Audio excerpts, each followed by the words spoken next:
President Tsai is busy on her state visit, opening a hospital in Guatemala before flying off to Belize. I'm here in New York City to speak to a security expert from the Hudson Institute who was at the ceremony where Taiwan's President Tsai Ing-wen received a leadership award. Ma Ying-jeou stokes controversy with comments in China. Plus, Taiwan marks 2 years since one of its deadliest rail disasters.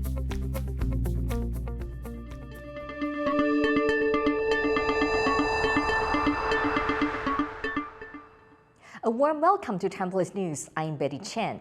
President Tsai Ing-wen is currently on a 10-day trip to the Americas to visit 2 of Taiwan's diplomatic allies.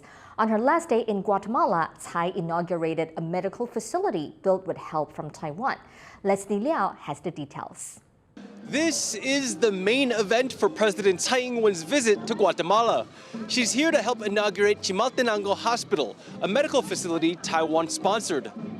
Taiwan helps to construct this building, and Guatemala supplies the medical equipment. That was the deal behind this hospital.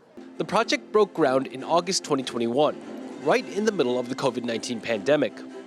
It created 600 jobs at a time when thousands of Guatemalans had been laid off.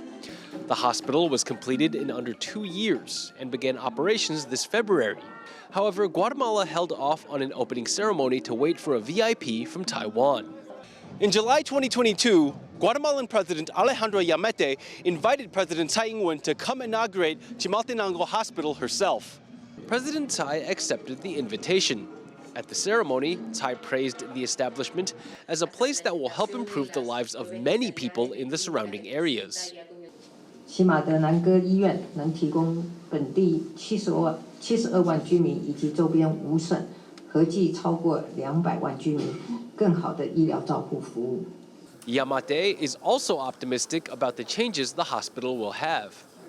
Este hospital es una proeza de ingeniería hospitalaria cuyos amplios y numerosos servicios, los cuales recorreremos dentro de unos minutos, prestarán una atención de inestimable valor a la comunidad. It's hailed as a landmark cooperation project between Taiwan and Guatemala. But beyond its diplomatic significance, Chimaltenango Hospital will help save lives and improve medical resources in the area. Chen and Leslie Liao in Chimaltenango, Guatemala for TaiwanPlus. Tsai has now left Guatemala for another diplomatic ally, Belize. Leslie Liao has a preview of what's in store for the president. President Tsai Ing-wen has arrived in Belize on the 5th day of her 10-day Americas trip. Now, while here, she's expected to meet with high-ranking Belizean officials like the Governor General and the Prime Minister. She'll also give a speech at the country's National Assembly. And Taiwan's Foreign Minister Joseph Wu, who is also traveling with the president, will sign an agreement with his Belizean counterpart. Now, President Tsai will spend 2 nights in Belize. After that, she'll head to Los Angeles for a 2-night stopover before returning to Taiwan. Stay tuned for all the latest for Tsai's trip in America. Chen and Leslie Liao in Belize for TaiwanPlus. Earlier in her trip while in New York, President Tsai joined an exclusive list of world leaders when she received a Global Leadership Award from the Hudson Institute. But what does the award mean? To find out, Jaime Okan spoke to Riley Walters, a security analyst with the Hudson Institute who attended the award ceremony. First of all, thank you, Riley, for being here and taking time out of your day to meet us in Central Park. I'll get straight into it. So how was it like seeing Tsai Ing-wen get this award?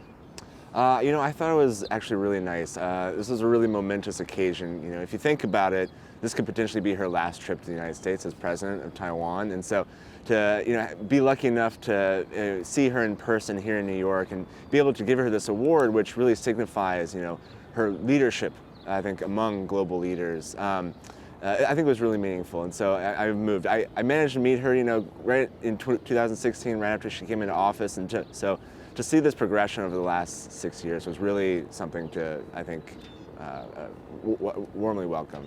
And can you talk about the significance of Tsai getting this award? Yeah, the award that Hudson gave her is really a unique award. Obviously, that's the thing about awards. If you give them out to too many people, they kind of lose their meaning. And so we've really, over the past history of Hudson, I think, given this award to really those who we found really deserve it. Ronald Reagan, Shinzo Abe, quite a few others. And what it signifies is their global leadership and their shared values that we really recognize. Their respect for some of the same values that we have, so individual freedom, open markets, and of course strong allies and partnerships. And you did touch on allies and partners. Tsai's trip does come at a time when cross-strait tensions are pretty high. Can you kind of talk about the current state of U.S.-China and U.S.-Taiwan relations in the region? Yeah, I would say that the U.S.-China relationship right now is pretty rocky. I think the Biden administration is really actually working very hard to try and engage with their counterparts in Beijing, but Beijing is really turning a cold shoulder, not just to the United States, but to a lot of countries. You could say, maybe it's an internal issue as they kind of solidify around Xi Jinping as a leader, or maybe it's just the general shift with China becoming closer to Russia and other sort of bad actors around the world. So in that regard, the U.S.-China relationship isn't really in a good position, and I don't necessarily see it improve in the short term, at least. Hopefully, maybe things can get better in the long term. But on the flip side of that, I think the U.S.-Taiwan relationship right now is actually really, really something to behold. I think it's doing really well. Tsai has managed to continue to engage with two very different presidents, Donald Trump and now Joseph Biden, very different administrations, but the issue around Taiwan, I think, has really become bipartisan from a Washington point of view. And so both Republicans and Democrats are really unifying around what it means to move closer with Taiwan, engage on a variety of security and economic matters. And so this kind of solidifies all the work that she has really done over the last several years. And how has China reacted so far to Tsai transiting in New York? And what do you think we'll see if Tsai Ing-wen does actually meet with U.S. House Speaker Kevin McCarthy in California? It's not uncommon for presidents of Taiwan to transit through the United States. I think they say Tsai has already been to the U.S. 6 or 7 times throughout her time as president, and so it really isn't that uncommon. I think what's uncommon is just the rhetoric that we're hearing out of Beijing, right? They're becoming more rhetorically hostile, right? Just verbally abusive almost about these trips. Now, Speaker of the House going to Taiwan, that's not a rare occurrence. That's only happened twice. And now if McCarthy and Tsai meet, that would be a little bit different than him going there, but I think not uncommon, shouldn't be unnatural. So I wouldn't expect to not see future presidents of Taiwan come to America, and of course, U.S. officials and policymakers, members of Congress continue to go to Taiwan as well. That was Riley Walters, a security analyst with the Hudson Institute, speaking to our reporter, Jaime Okan. For the full interview and more analysis on how Tsai's trip could affect security in the region, please make sure to visit our website, TaiwanPlus.com. The Taiwanese government body that manages relations with China has said former President Ma Ying-jeou harmed the nation's sovereignty over comments he made in China. James Chater reports. Former Taiwanese President Ma Ying-jeou speaking to students in the Chinese city of Changsha. The former leader is on a landmark trip to China at a time of high cross-strait tensions. But some comments are provoking controversy. 1997年前后呢修改了宪法，在我们的定义里面呢，我们的国家分2个部分，一个叫台湾地区，一个叫大陆地区，都是我们中华民国。 The Republic of China is Taiwan's official name. Supporters of Ma's party, the opposition Kuomintang or KMT, praised his remarks, saying he stressed Taiwan's sovereignty on Chinese soil. Speaking to the people of Taiwan and China and all over the world, it has highly historical and practical significance and can effectively ease the tension between the two sides of the trip. Ma is technically correct. According to the constitution, the country covers both Taiwan and China. But that's a reality many in Taiwan today feel alienated from. They simply feel Taiwanese. However, it was Ma's suggestion that both China and Taiwan endorse the One China principle that angered the ruling Democratic Progressive Party, or DPP. The Mainland Affairs Council, which oversees relations with China, said Ma had, quote, damaged the dignity of our country's sovereignty by saying that both sides adhere to the One China principle. The DPP, led by President Tsai Ing-wen, stresses a unique Taiwanese identity separate to China. Beijing views Tsai as a separatist and has cut communication with her since she took office in 2016. The KMT advocates for closer ties with China, but denies being pro-Beijing. Ma's trip to China coincides with President Tsai's visit to the Americas, offering a split-screen vision for how Taiwan's main political parties manage relations with the world. Ahead of presidential elections in January next year, Ma's words show the fine line that must be tread between stabilizing relations with China while not being perceived to compromise on Taiwan's sovereignty. Damon Lin, Ed Moon and James Chater for TaiwanPlus. Authorities have begun cloud seeding to try and increase rainfall amid an ongoing water crisis in Taiwan. Workers sent chemicals into the air over several northern reservoirs over the weekend when there was some light rainfall. Cloud seeding is a technique that improves a cloud's ability to produce rain. It can only be done when it is already raining. Scientists are still unsure about how effective cloud seeding really is.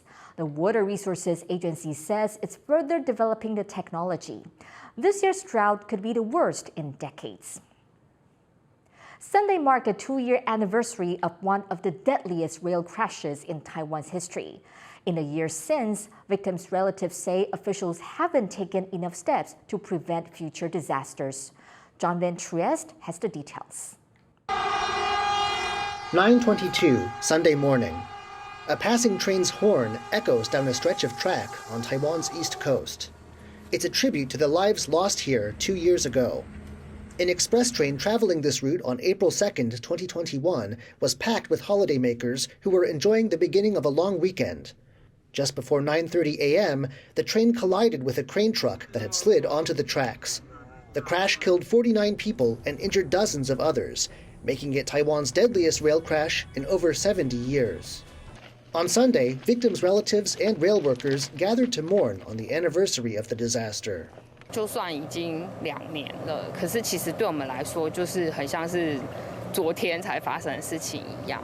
This was the second fatal crash in 3 years for the state-run Taiwan Railways Administration, or TRA. While there have been convictions over the 2021 accident, some victims' relatives say officials have not taken enough steps to make Taiwan's railways safer. 毕竟很多是在法条上面的限定，所以我们也不能说责怪法官判太轻或者怎么样，那只是希望说司法在这方面还是需要有些改革。 At another memorial for the crash, Taiwan's transport minister assured people that reforms are on the way.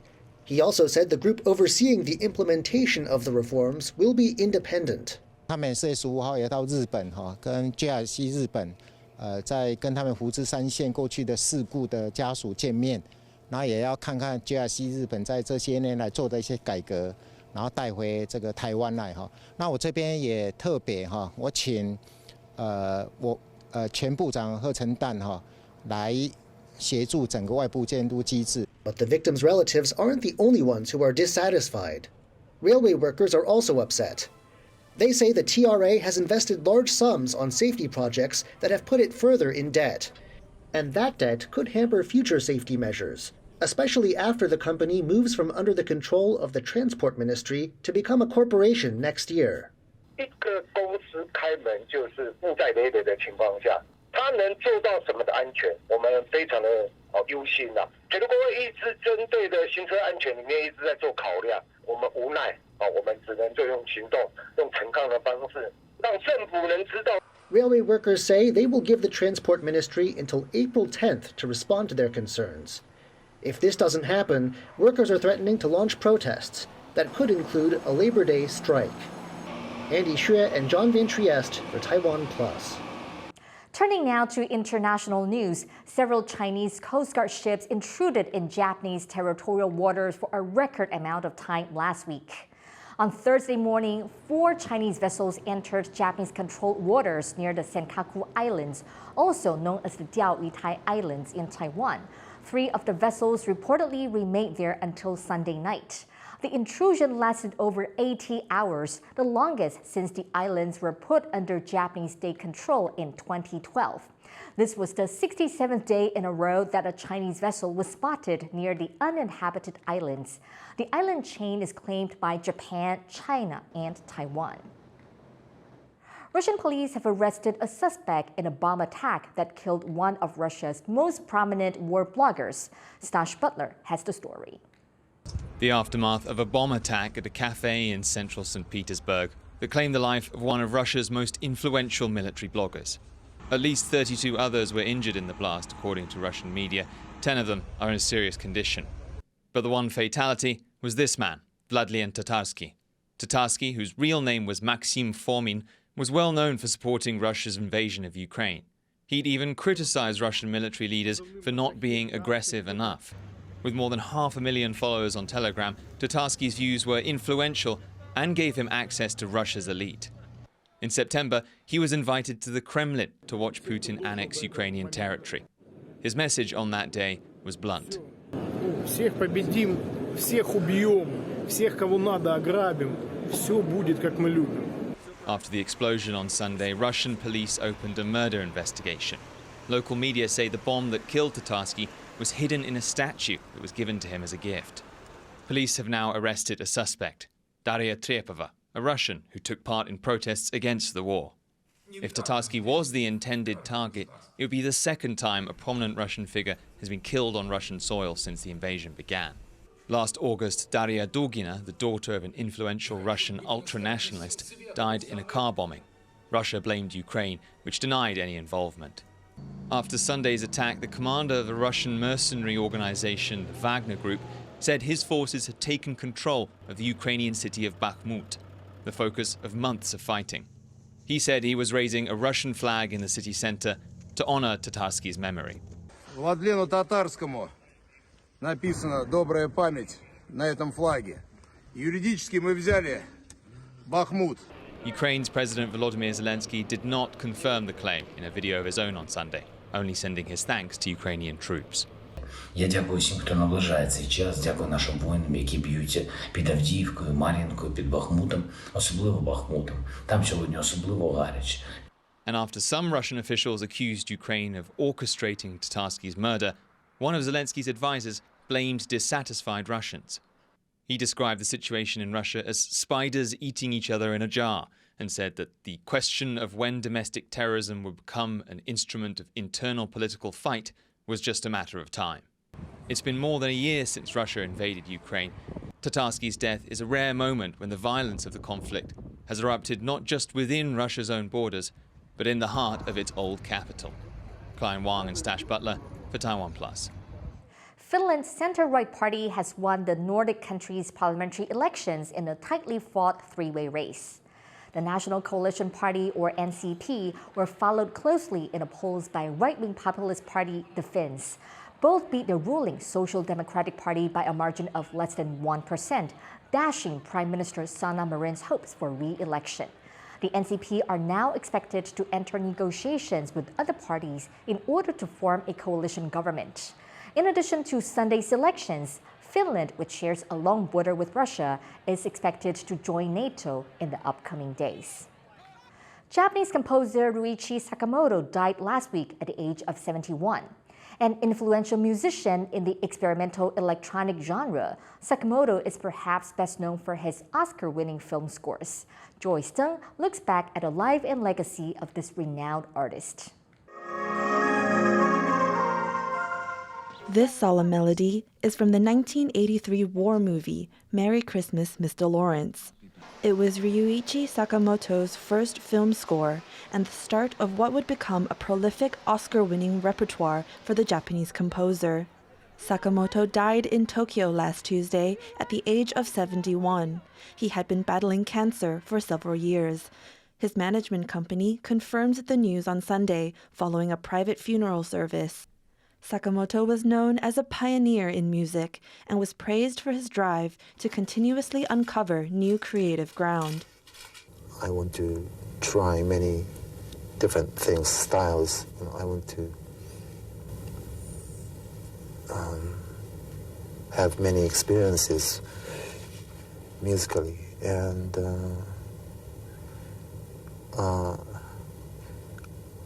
I sometimes think, oh, I've been doing too far. Let's go back, or something like that. Born in Tokyo in 1952, Sakamoto began composing music when he was only 10 years old. He was inspired by artists such as the Beatles and Claude Debussy, and would go on to study at the Tokyo National University of Fine Arts and Music. In the late 70s, Sakamoto formed the electronic music band Yellow Magic Orchestra alongside Hosono Haruomi and Takahashi Yukihiro. The band's music has been credited as a bedrock for the J-pop, electro, and techno genres. I was never comfortable being Japanese or something, Since I was little, I always thought of, going beyond the walls or boundaries. That must be my nature, part of my nature. Throughout his career, Sakamoto released over 20 solo albums and became a highly sought-after composer of film soundtracks. His most decorated work was his score for the 1987 epic, The Last Emperor. Sakamoto received both a Golden Globe and Oscar for Best Music for that score. He went on to win numerous other awards throughout his career. He took a hiatus after his first cancer diagnosis in 2014, but came back to write the score for the 2015 film The Revenant, starring Leonardo DiCaprio. Last June, the composer announced he had stage 4 cancer and organized what he said might be his last ever concert in December. Recording from the legendary NHK studio in Tokyo, Sakamoto performed one last time via live stream to fans around the world. On Sunday, tributes to Sakamoto poured in on social media, including from the Smiths guitarist Johnny Marr and Suga from BTS. One of Sakamoto's favorite sayings was, "Art is long, life is short." It's a thoughtful and poetic reflection from a man whose music will long be remembered. Kamashu and Joyce Zen for TaiwanPlus. In a major federal lawsuit, the U.S. Justice Department has sued 2 petrochemical giants in the southern state of Louisiana. One of these companies' plants is in an area known as Cancer Alley, where air pollution has been linked to the highest cancer risk rates in the country.